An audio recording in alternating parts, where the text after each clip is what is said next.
Hey guys, welcome back to another video, guys. And in this video, I'm going to be showing you, how to block, these fake orders you get on Shopify, step by step. Like this person has got about 20, okay, 20 fake orders, guys. Usually they use some bot to send orders.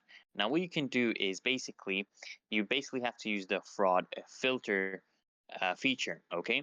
So what this does is it helps you, filter and block potentially fraudulent orders, which is basically going to be based on a set of rules that you define.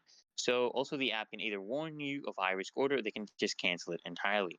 So what you're going to be doing, guys, is you need to go and set up the fraud filter. Okay.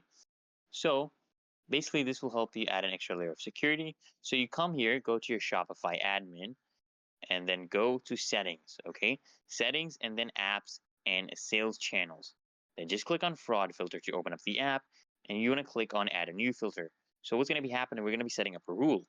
So on the new rule page, you want to actually configure your rule in the rule section. So every rule is basically, made up of one or more logic rules. For example, here they have, you can use contains as part of the operator to block all orders which are associated, with any email address from basically a specific domain.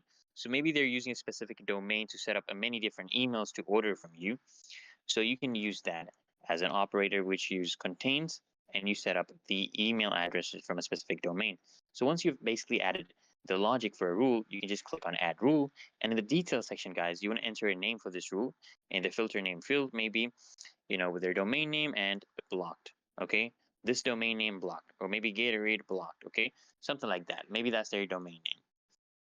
So in the account section, guys, you basically want to select the action that you want the app to make, and when it basically recognizes an order that meets this rule. So you can either choose it to cancel the order, where it automatically cancels the order, or it basically just displays a warning notification to you, and you can decide what to do with that order. Okay, if you want to actually fulfill it, or you think it is basically a fraud. So in the options section, you can select any additional actions to be taken when the rules are met. And when you're done, guys, you can just click save. So it's literally that easy and simple, guys, and this should help you, protect you from these kinds of fraudulent orders. So, guys, I hope this video helped you out. And if it did, guys, make sure you smash that like button. And of course, guys, make sure you also subscribe to Smart Solutions so I can see you guys next time.